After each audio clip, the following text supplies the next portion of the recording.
Hi guys, आज हम लोग पढ़ने वाले हैं फ्री कंसेंट। फ्री कंसेंट क्या है? जब आप कोई कंसेंट देते हो अपनी इच्छा से, बिना किसी के फोर्स के, बिना किसी के दबाव के। और वो कौन कौन से प्रोविजन, जैसे बिना किसी कोएर्शन के, बिना किसी इन्फ्लुएंस के, ना ही कोई फ्रॉड के, ना मिस रिप्रेजेंटेशन के और मिस्टेक के। ठीक है, आपके इनके वजह से आपके जो कॉन्ट्रैक्ट्स होते हैं या तो वो वॉइड हो जाते हैं या वॉइडेबल कॉन्ट्रैक्ट्स भी हो जाते हैं। ये आपके सेक्शंस 13 से लेकर 22 ऑफ इंडियन कॉन्ट्रैक्ट एक्ट में दिया हुआ है। अब वॉइड और वॉइडेबल कॉन्ट्रैक्ट्स कौन से होते हैं? वॉइड कॉन्ट्रैक्ट्स तो वो है जो कि नॉट एनफोर्सेबल है at the option of either party. कोई भी पार्टी उस कॉन्ट्रैक्ट को एनफोर्स नहीं कर सकता। लेकिन वॉइडेबल क्या होता है कि which is enforceable eight the option of one और मोर ऑफ द पार्टीज। मतलब एक पार्टी उसे एनफोर्स करा सकती है लेकिन दूसरी पार्टी उसे एनफोर्स नहीं करा सकती। ठीक है, ये बहुत ज़्यादा आपका इंपॉर्टेंट है क्वेश्चन प्रीलिम्स के हिसाब से, क्योंकि प्रीलिम्स में पूछ लेते हैं कि वॉइडेबल कॉन्ट्रैक्ट्स क्या होते हैं क्या नहीं। अब नेक्स्ट है आपका कंसेंट। कंसेंट क्या है कि जब एक पार्टी अग्री करे दूसरी पार्टी के साथ सेम थिंग के ऊपर और सेम सेंस में, तब वो कंसेंट जो है आपकी कंसेंट मानी जाएगी। और इसका ये एक मैगजिम है कंसेंसस एज आइटम, ये भी आ जाता है प्रीलिम्स में, जिसमें ये सेम थिंग और सेम सेंस में ऐसे पूछ लेते हैं ये क्या है। तो कंसेंट अगर उसी सेंस में दी जाती है जिसमें दोनों इस बात को समझ रहे होते हैं कि हाँ, ए जो सोच रहा है वही बी सोच रहा है। मतलब ए अगर सोच रहा है कि मैं अपना दिल्ली वाला घर बेचूंगा, तो बी भी यही सोच रहा होना चाहिए कि मैं उसका दिल्ली वाला घर खरीद रहा हूँ, ना कि चंडीगढ़ वाला घर। तो उसको आप कहते हो कंसेंसस एज आइटम के कंसेंसस बन गई है, दोनों को एक बात समझ में आ गई है। ठीक है, अब देखिए section 13 consent. Two or more persons are said to consent when they agree upon the same thing in the same sense। मतलब एक ही चीज़ पे सेम सेंस में वो अग्री करें। अब फ्री कंसेंट तब नहीं होती अगर इन कारणों से कंसेंट ली जाए। ये कौन कौन से हो गए? कोएर्शन, अनड्यू इन्फ्लुएंस, फ्रॉड और मिसरिप्रेजेंटेशन और ये मिस्टेक। ठीक है, ये आगे आपके एक्सप्लेन किए हुए हैं। कोएर्शन, अनड्यू इन्फ्लुएंस और फ्रॉड और मिसरिप्रेजेंटेशन से अगर कोई कॉन्ट्रैक्ट में आप एंटर करते हो तो वो आपके वॉइडेबल कॉन्ट्रैक्ट्स होते हैं। ठीक है, और अगर मिस्टेक से करते हो तो या तो वो वैलिड कॉन्ट्रैक्ट होगा या आपका वॉइड कॉन्ट्रैक्ट होगा। इनमें ये आपका बहुत इंपॉर्टेंट है याद करने के लिए, क्योंकि प्रीलिम्स के क्वेश्चन पेपर में ये आ जाता है कि वॉइडेबल कौन से होंगे और वैलिड और वॉइड कौन सा होगा। ठीक है, अब हम नेक्स्ट देखते हैं कोएर्शन। सेक्शन 15 कोएर्शन, ये क्या कहता है? कोएर्शन इज द कमिटिंग और थ्रेटनिंग टू कमिट ऐसा एक्ट जो कि फॉरबिडन बाय लॉ है, इंडियन पीनल कोड ने उसे फॉरबिड कर रखा है, या किसी को डिटेन करना या थ्रेट करना कि मैं तुम्हें डिटेन कर लूँगा कोई ऐसी प्रॉपर्टी, उस इंटेंशन से अगर किसी को वो फोर्स करके एक कॉन्ट्रैक्ट में लाता है तो वहाँ पर कोएर्शन उसके ऊपर अप्लाई की गई है। मतलब ज़ोर ज़बरदस्ती से एक पर्सन को कॉन्ट्रैक्ट में लाया गया है। और हमने क्या देखा? कंसेंट जो होनी चाहिए वो फ्री होनी चाहिए। अगर किसी से ज़बरदस्ती कुछ काम कराएंगे तो उसने अपनी मर्ज़ी से तो नहीं किया ना, ज़बरदस्ती किया है, तो वो कंसेंट जो होती है आपकी फ्री नहीं होती। इसमें हम इलस्ट्रेशन देखते हैं। ये क्या कहता है कि ए ने बी को फोर्स किया कि वो एंटर करे एक कॉन्ट्रैक्ट में, और amounting to criminal intimidation. Criminal intimidation एक ऑफेंस है जो कि आपका इंडियन पीनल कोड में पनिशेबल है। तो ये यूज़ करते हुए उसने बी से एक कॉन्ट्रैक्ट में एंटर करवाया। अगर उसने ऐसा किया है तो जो बी है वो कॉन्ट्रैक्ट को अवॉइड कर सकता है। नेक्स्ट हम देखते हैं अनड्यू इन्फ्लुएंस। अनड्यू इन्फ्लुएंस क्या होता है कि एक ऐसा रिलेशन सबसिस्ट करता है पार्टीज़ के बीच में कि एक पार्टी उस पोजीशन में है कि दूसरे को डोमिनेट कर सके या उसका अनफेयर एडवांटेज उठा सके। जब ऐसी पोजीशन में एक पार्टी होती है तब उसे अनड्यू इन्फ्लुएंस। अब कब कब वो उसे कह सकते हैं कि वो उस रिलेशन में है? जब उनका एक रियल या एपरेंट अथॉरिटी होती है दूसरे के ऊपर, या एक फिड्यूशरी रिलेशनशिप है। ठीक है, या जो बंदा है जिसको हम यूज़ कर रहे हैं वो मेंटल कैपेसिटी की वजह से, यहाँ पे दोबारा से कीवर्ड्स हैं ये, टेम्पररीली और परमानेंटली अफेक्ट हुआ है उसका मेंटल एबिलिटी जो है ना, by reason of age, illness, mental और बॉडीली डिस्ट्रेस। ये बहुत इंपॉर्टेंट है फिर से कि इन कारणों की वजह से उसकी मेंटल कैपेसिटी अभी ठीक नहीं है। अब जो है कि किस पर्सन के ऊपर सारा दारमदार आ जाता है वो प्रूव करे कि भाई मैंने उसे डोमिनेट या अनड्यू इन्फ्लुएंस उसका नहीं किया, तो उस पर्सन पे the person in a position to dominate the will of the other, जो उस पोजीशन में होगा वही तो डोमिनेट करेगा, तो उसी के ऊपर बर्डन हो जाता है कि प्रूव करने का कि मैंने उसको अनड्यू इन्फ्लुएंस नहीं किया।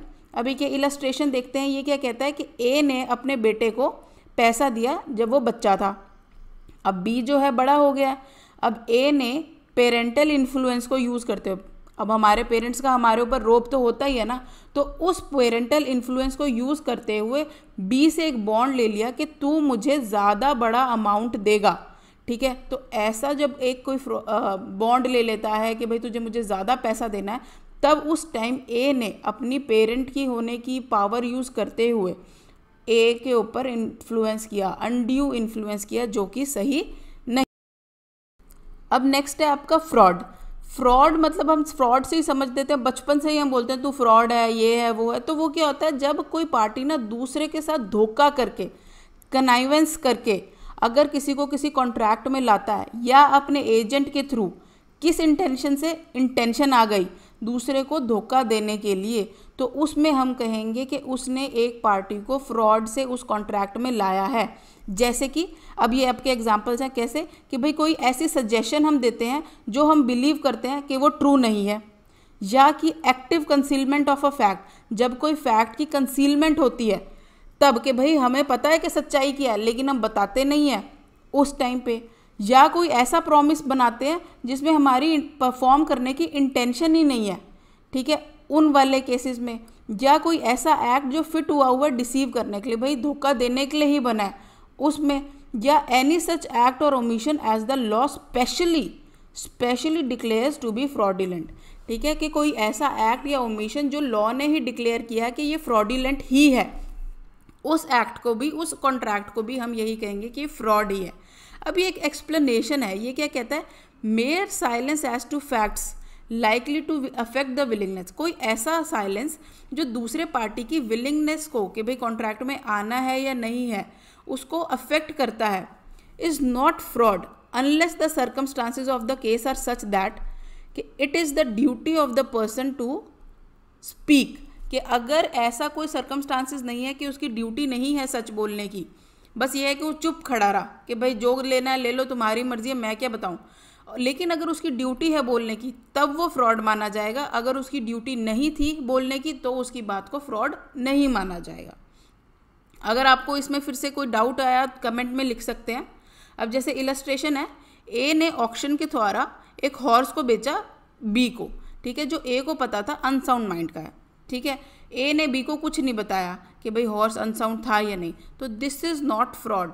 लेकिन अगर बी जो होती वो ए की डॉटर होती, तब यहाँ पे क्या होता है, उनका रिलेशन है, बाप को अपनी बेटी को बताना जिम्मेदारी है कि भाई बेटा ये सही नहीं है हॉर्स, तो तुम मत लो, ठीक है, तो it is the duty to tell B, ठीक है, कि हॉर्स इज़ अनसाउंड, तो इस वाले केस में ये फ्रॉड हो जाता है।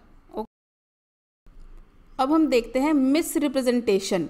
ये क्या होता है कि कोई अगर एक पार्टी पॉजिटिव असर्शन देता है कि भाई ये काम कर लेना चाहिए, हाँ ये ठीक है, लेकिन असल में वो बिलीव नहीं करता कि वो ट्रू है, मतलब वो बिलीव करता है कि भाई मैं ये कहता हूँ कि नहीं नहीं यार ये तू घोड़ा ले ले सही है, मैं क्योंकि मैं भी मानता हूँ कि वो सही होता है, मेरी कोई इंटेंशन ही नहीं थी आपको गलत बताने की या कुछ भी, क्योंकि मैं भी इनोसेंट हूँ आप भी इनोसेंट हो, इसमें दोनों पार्टियाँ इनोसेंट ही होती हैं, तो इस वजह से मिस रिप्रेजेंटेशन, गलती से एक गलत बात कही जाती है या बताई जाती है कि मैंने ये कह दिया लेकिन मैं जो ये कह रहा हूँ मैं भी बिलीव करता हूँ कि वो सही है, उस वाली केसेस में, या कि without an intent to deceive, मैं किसी को धोखा नहीं देना चाहता लेकिन गलती से किसी का फ़ायदा उठ जाता है, ठीक है ना, कि भाई कोई ऐसा एक्ट करवा दिया जो उसको नहीं करना चाहिए था लेकिन मेरी इंटेंशन नहीं थी उसको डिसीव करने की, या देखो फिर से इनोसेंटली कोई गलत सब्जेक्ट ऑफ द एग्रीमेंट के कोई जो किसी चीज़ में वो एंटर किया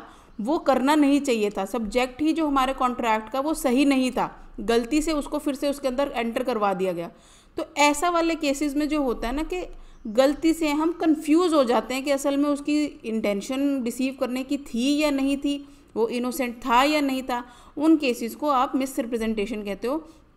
काफ़ी कन्फ्यूजन हो जाता है कि कौन सा फ्रॉड है कौन सा मिस रिप्रेजेंटेशन है, अभी हम ये देखेंगे कि कौन सा क्या होता है।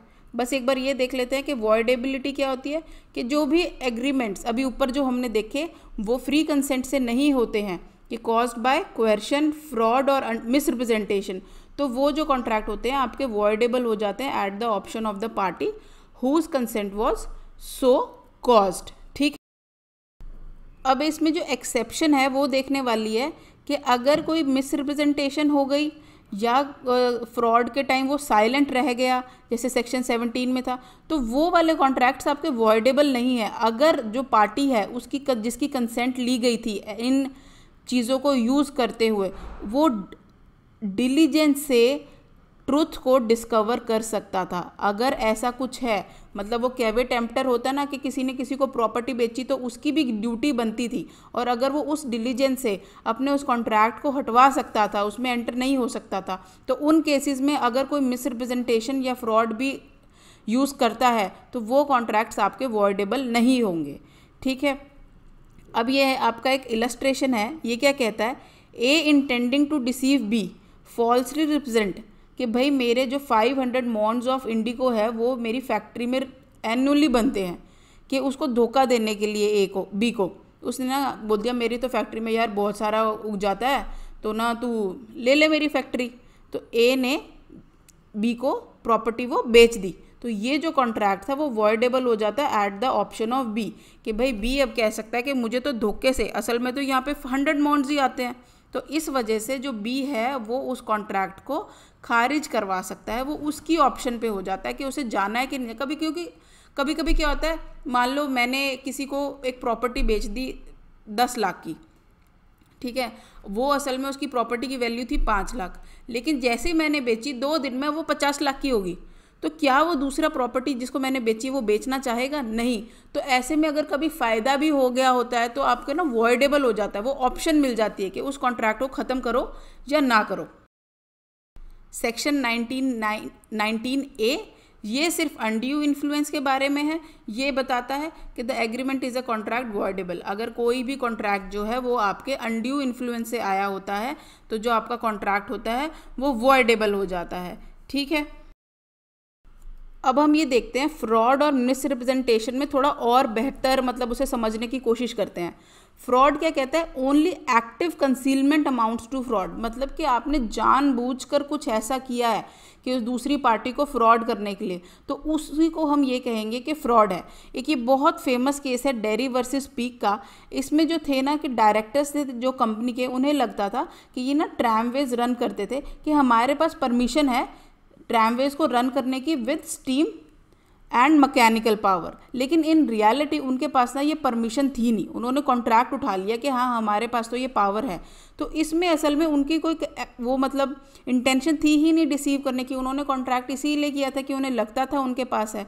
तो जब उनको सू किया गया कि भाई directors were sued for fraud, कि भाई उन्होंने जिस पार्टी के साथ वो कॉन्ट्रैक्ट में आया है उसके साथ फ्रॉड किया, but it was held that they had no intention to deceive, उनका किसी को धोखा देने का इंटेंशन नहीं था।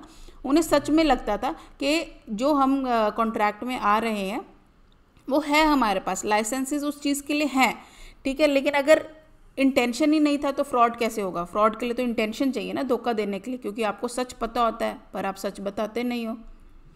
अब mere silence is no fraud, कि भाई अगर चुप रहने से दूसरा पार्टी कॉन्ट्रैक्ट में आता है तो वो फ्रॉड नहीं होता, लेकिन साइलेंस भी किसी किसी चीज़ में डिसेप्टिव हो सकती है। वो कौन से है?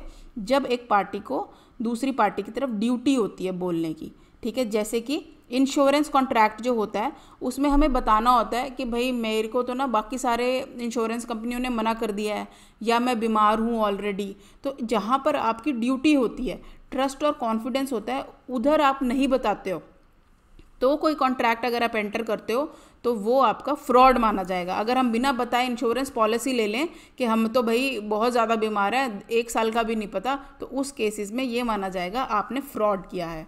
ठीक है, या फिड्यूशरी रिलेशनशिप, कि जैसे अभी हमने एग्जांपल भी देखा था कि फादर अगर सेल कर रहा है अनसाउंड माइंड के हॉर्स को, अपने बेटे को, तो जो सन है वो अपने फादर पे ऑब्वियसली विश्वास करेगा ही। तो ऐसे केसेस में भी ड्यूटी हो जाती है फादर की अपने बेटे को बताने की कि भाई ये सन ये जो हॉर्स है ये सही नहीं है। अगर ऐसे फादर अपने बेटे को उस कॉन्ट्रैक्ट में लाता है तो वो फिर से फ्रॉड हो जाता है। फिर कहाँ पे, जहाँ पर आपका जो साइलेंस है वो इक्विवेलेंट टू स्पीच हो जाता है। जैसे मैंने बी से पूछा कि यार तू मुझे बता दे कि ये जो घोड़ा है ना अगर मतलब अनसाउंड माइंड का है या नहीं है, तो ना उस टाइम जो साइलेंस है वो स्पीच मानी जाएगी, ठीक है ना, क्योंकि हमने उसे पूछा कि अगर तू डिनाई करता है तो मैं मान लूँगा कि हॉर्स जो है वो साउंड माइंड का है। तो अगर मैं मान लूँगा कि वो साउंड माइंड का है तेरे चुप रहने से, तो उस टाइम क्या था, उसकी स्पीच मानी गई है कि भाई हाँ वो कुछ कह रहा है कि हाँ स्पीच है, कि मैं चुप हूँ इसका मतलब हाँ है। जैसे होता है ना कि लड़की अगर कुछ नहीं बोली तो उसका मतलब हाँ है, ऐसा कुछ नहीं है। लेकिन इन केसेस में ये हम मान लेते हैं कि साइलेंस जो है उसकी स्पीड है, उसकी ना में ही, उसकी चुप्पी में भी ही उसकी हाँ है। जब चेंज ऑफ सर्कमस्टांसेस हो जाते हैं कि मान लो ए ने बी से एक प्लॉट खरीदा कि यहाँ पर तो ना बहुत ज़्यादा आपको वो मिलेगी, उपजाऊ है, ये है वो है, लेकिन 2-3 दिन बाद ना क्या हुआ कि ना वो एकदम से बंजर हो जाती है, वहाँ पे कीड़े मकोड़े घुस जाते हैं, सब कुछ। तो चेंज ऑफ सर्कमस्टांसेस हो गया ना। तो अगर चेंज ऑफ सर्कमस्टांसेस होता है तो वो भी बताने की आपकी ज़रूरी होती है कि भाई अब ना सर्कमस्टांसेस चेंज हो गया, मैंने तुझे प्रॉपर्टी जो दिखाई थी ये हो तो गया, पहले तो अच्छी थी लेकिन अब ना ख़राब हो गई है, तो अब तुम देख लो। या टेलिंग हाफ ट्रूथ, अगर आप किसी को आधी सच्ची बात भी बताते हो ना कि भाई मैंने जितने मेरे फ़ायदे की थी उतनी तो बता दी लेकिन बाकी की मैं चुप रहा, मैं तो वो भी गलत बात है, उसमें भी आपने फ्रॉड किया है उस पार्टी के साथ, ठीक है। अब हम देखते हैं distinction between fraud and misrepresentation. दोनों में ही बहुत थिन लाइन है, इसीलिए ही इसका डिस्टिंक्शन बहुत इंपॉर्टेंट भी है। अब ये क्या होता है कि जो ये फ्रॉड है उसमें आप इंटेंशनल रॉन्ग करते हो, जानबूझ के अपनी इंटेंशन में आप दूसरे बंदे को के साथ गलत करते हो, उसको कॉन्ट्रैक्ट में लाते हो। लेकिन मिस रिप्रेजेंटेशन में क्या है, एक इनोसेंट एक्ट होता है, आपको भी नहीं पता होता कि जो हम कर रहे हैं वो सही है या गलत है। मतलब कि मैं भी मानती हूँ कि भाई यही सही है तो तू भी देख ले, लेकिन फ्रॉड में क्या होता है, मुझे तो पता है कि ये सही एक्ट नहीं है लेकिन मुझे तुमसे कराना है, तो वो फ़र्क होता है। अब जो है फ्रॉड से अगर कोई कंसेंट देता है तो वो उस कॉन्ट्रैक्ट को अवॉइड कर सकता है और वो सू कर सकता है डैमेजेस के लिए भी। लेकिन मिस रिप्रेजेंटेशन में एक ही रेमेडी होती है, ओनली रेमेडी, वो है टू अवॉइड द कॉन्ट्रैक्ट, क्योंकि दूसरी पार्टी भी इनोसेंट थी। तो इसमें सिर्फ आपके पास क्या पावर रह जाती है कि कॉन्ट्रैक्ट को अवॉइड करा दे। लेकिन फ्रॉड में क्या होता है कि अवॉइड कर सकते हो कॉन्ट्रैक्ट को भी और डैमेजेस भी ले सकते हो मेरे को धोखा देने के लिए, ठीक है ना। अब जो नेक्स्ट है कि लेकिन मिस रिप्रेजेंटेशन में एक पार्टी कॉन्ट्रैक्ट को अवॉइड नहीं कर सकती अगर वो डिलीजेंस से पता कर सकती थी कि जो मैं कॉन्ट्रैक्ट में एंटर कर रहा हूँ या कर रही हूँ वो गलत था या सही था। लेकिन फ्रॉड में जो पार्टी होती है could not take the plea that the other party could have discovered the truth by ordinary. Fraud में कोई भी पार्टी ये प्ली ले ही नहीं सकती कि भाई वो तो सच्चाई का पता कर सकती थी, कर लेती, मैं क्या करूं, तो वो प्ली नहीं ले सकती। लेकिन accept in cases of fraudulent silence, silence के टाइम ये रूल आपका लागू नहीं होता, वैसे ये रूल आपका लागू होता है। अब देखिए सेक्शन 20 एग्रीमेंट वॉइड, यहाँ पे वॉइड आ गया जहाँ पे दोनों पार्टी, बोथ पार्टीज अंडर क्या होती है, मिस्टेक ऑफ फैक्ट में होती है कि दोनों पार्टीज को ही लगता है कि जो हम चीज़ कर रहे हैं वो सही है लेकिन असल में वो गलत समझे हुए होते हैं। तो उन पार्टीज को ना ये एग्रीमेंट जो होते हैं उनके वॉइड हो जाते हैं कि जो चीज़ एसेंस थी, मतलब एसेंशियल था एग्रीमेंट के लिए, असल में उसी में उन दोनों पार्टीज़ को गलती थी। तो जब ऐसा होता है ना तो वो एग्रीमेंट्स आपके वॉइड हो जाते हैं। जैसे ये इलस्ट्रेशन देखिए कि A agrees to sell to B a specific cargo of goods, ठीक है। ए ने बी को कुछ स्पेसिफिक कार्गो देने थे जो इंग्लैंड से बॉम्बे आ रहे थे, लेकिन क्या हुआ कि रास्ते में गुड्स जो थे लॉस्ट हो गए। तो किसी भी पार्टी को पता नहीं था उस टाइम तक कि ये जो गुड्स हैं वो गुम हो चुके हैं। Neither party was aware of this facts. तो अब क्या हुआ, मिस्टेक ऑफ फैक्ट हुआ ना कि उन्हें पता ही नहीं था कि गुड्स एग्जिस्ट करते हैं या नहीं करते, दोनों को ही फैक्ट्स के बारे में गलती थी। तो उन केसेस में द एग्रीमेंट इज वॉइड, ठीक है। अब ये क्या है कि ये मिस्टेक ऑफ फैक्ट था। अभी आपका सेक्शन 21 जो है ये मिस्टेक ऑफ लॉ की बात करता है। मिस्टेक ऑफ फैक्ट्स हमने देख लिया वॉइड, और ये फिर से आपका प्रीलिम्स का बहुत इंपॉर्टेंट क्वेश्चन बनता है, क्योंकि सिर्फ इसी केस में आपके जो है ना कॉन्ट्रैक्ट्स वो वॉइड हो जाते हैं, बाकी सब में क्या थे, वॉइडेबल थे। तो इसलिए ये याद रखने वाली बात है। अब mistakes of law, a contract is not voidable because it was caused by a mistake as to law any force in India. मतलब ये कहता है कि कोई भी लॉ जो इन फोर्स है इंडिया में, उसके अगर आप मिस्टेक करते हो तो आपका कॉन्ट्रैक्ट वॉइडेबल या वॉइड नहीं होता। क्यों? क्योंकि क्या, अगर मान लो ऐसे तो हम कहने लग जाए कि भाई यहाँ पर एक रूल है कि आपको अगर इसको ये प्रॉपर्टी सेल करनी है तो ये कागज़ बनवाना बहुत ज़रूरी है, ये परमिशन लेना बहुत ज़रूरी है। आप तो दूसरे पार्टी को बेच देते हो तो उसमें कहो कि अरे सॉरी सॉरी, और आप पे जुर्माना लग जाता है। आप कहते हो अरे सॉरी सॉरी, मुझे तो ना पता ही नहीं था कि ऐसा भी लॉ है। तो वो अलाउड नहीं है, क्योंकि ऐसा अगर करने लग जाएंगे ना लोग, तो भाई ये हिंदुस्तान है, हम लोग तो सारे के सारे कहीं ना कहीं जुगाड़ निकाल ही लेंगे कि अच्छा यहाँ पर इसके लूप होल है, यहाँ से निकाल लेते हैं, यहाँ से निकाल लेते हैं। तो इसलिए किसी भी लॉ की अगर आपकी मिस्टेक है ना, तो उसमें आपके केस में कोई फ़र्क नहीं पड़ता, वो कॉन्ट्रैक्ट आपका एक वैलिड कॉन्ट्रैक्ट बनता है। लेकिन अब फिर से इसमें एक और पॉइंट है कि अगर एक लॉ की बात हो रही है जो not in force in India है, इंडिया का कोई लॉ नहीं है, कोई बाहरी लॉ है जो इंडिया में लागू नहीं हुई है, उसका तो वही इफेक्ट होगा एज इफ कि वो मिस्टेक ऑफ फैक्ट है। क्योंकि अब हम बाहर देश के या बाहर जो रूल्स हैं उनके बारे में भी हमें पता हो, ये ज़रूरी नहीं है, ठीक है। तो उनका तो इफेक्ट यही होगा कि वो मिस्टेक ऑफ फैक्ट है, और अगर आप उनके वॉयलेशन में कोई कॉन्ट्रैक्ट में आते हो तो आपका वो कॉन्ट्रैक्ट वॉइड हो जाएगा, ठीक है। कि जैसे A and B make a contract grounding on the erroneous belief कि जो पर्टिकुलर डेट है वो barred by the Indian limitation है, तो कॉन्ट्रैक्ट जो है वो वॉइडेबल नहीं है, ठीक है। क्योंकि इंडियन लिमिटेशन एक इंडियन लॉ है जो बताता है इंडिया में लागू है, तो अगर आप उसके बारे में कोई गलतफहमी आपको होती है तो वो कॉन्ट्रैक्ट आपके वॉइडेबल नहीं होते। Section 22, contract caused by mistake of one party as to matter of fact. अभी हमने ऊपर क्या देखा था, मिस्टेक में दोनों पार्टी, बोथ द पार्टीज को मिस्टेक होनी चाहिए, ना कि एक। तो अगर एक पार्टीज को मिस्टेक होती है, एक पार्टी को मिस्टेक है कि भाई जो मैं कॉन्ट्रैक्ट कर रहा हूँ, या मान लो कोई मैं पेंटिंग लेने जाती हूँ, मुझे लगता है कि ओरिजिनल है और दुकानदार ने तो भाई स्पेसिफिक था कि ये कॉपी है, तो उस टाइम पे यूनिलेटरली मिस्टेक हुई, सिर्फ मैंने गलती करी है, दूसरी पार्टी ने गलती नहीं करी है, कोई मिस्टेक नहीं है। उन केसेस में a contract is not voidable, क्योंकि एक ही पार्टी को मिस्टेक थी as to a matter of fact, दोनों पार्टी को मिस्टेक नहीं थी। दोनों पार्टी को मिस्टेक ऑफ फैक्ट की रिक्वायरमेंट है to make a contract made by mistake as void, ठीक है। अगर एक यूनिलेटरल मिस्टेक होती है तो उन केसेस में आपका कॉन्ट्रैक्ट जो है वो नॉट वॉइडेबल होता है, क्योंकि एक पार्टी को ही गलती हुई है, दोनों को नहीं, दूसरी पार्टी की कोई गलती नहीं। अब हम देखते हैं मिस्टेक एज टू आइडेंटिटी, कि भाई आइडेंटिटी के बारे में मिस्टेक हो गया। ये वाला कौन सा केसेस होगा कि एक ज्वेलर ने बी को 2 नेकलेसेस दे दिए, कि ये सोच के भाई कि बी ना बहुत बड़े आदमी की बीवी है, तो अभी पैसे नहीं लिए तो मेरे पैसे कहाँ जाएंगे, पैसे तो मेरे आ ही जाएंगे, कि मेरा तो उनसे हमेशा ही खाता चलता है। मान लो अंबानीज अगर कहीं पे जाते हैं तो कोई ये थोड़ा ना घबराएगा कि अंबानी पैसे नहीं देगा, हम जैसे जाएँ तो फिर भी शायद घबरा जाएँ कि भाई पैसे मिलेगा नहीं मिलेगा। ए ने ऐसे ही सोच के कि बी बहुत बड़े आदमी की बीवी है, 2 नेकलेस लेके जाने दिए। तो इसमें क्या था कि यहाँ पर जो थी ये मिस्टेक हो गई है, ठीक है ना।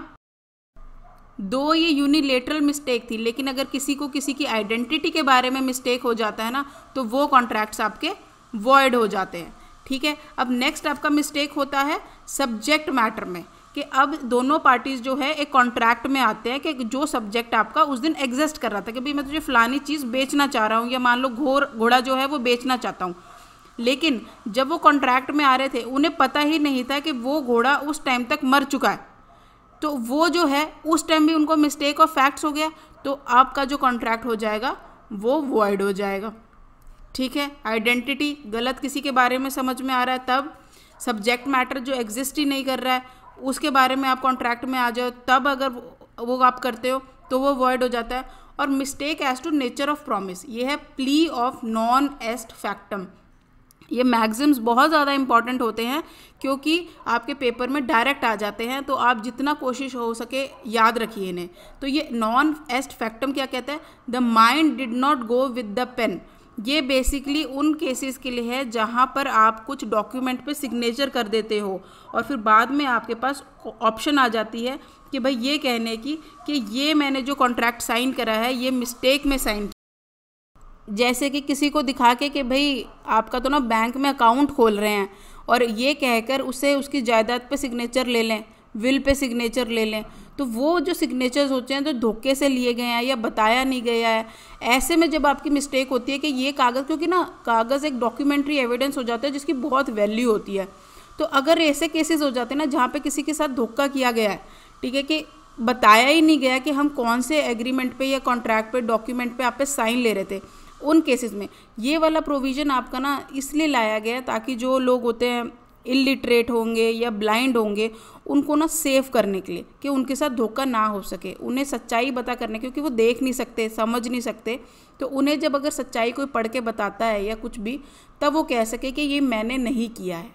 ठीक है, आई होप आप लोगों को समझ में आया होगा जो भी मैंने अभी बताया है। अगर आप लोगों को कोई भी डाउट हो आप लोग कमेंट में लिख सकते हैं, कॉल कर सकते हैं, मेल कर सकते हैं। Thank you.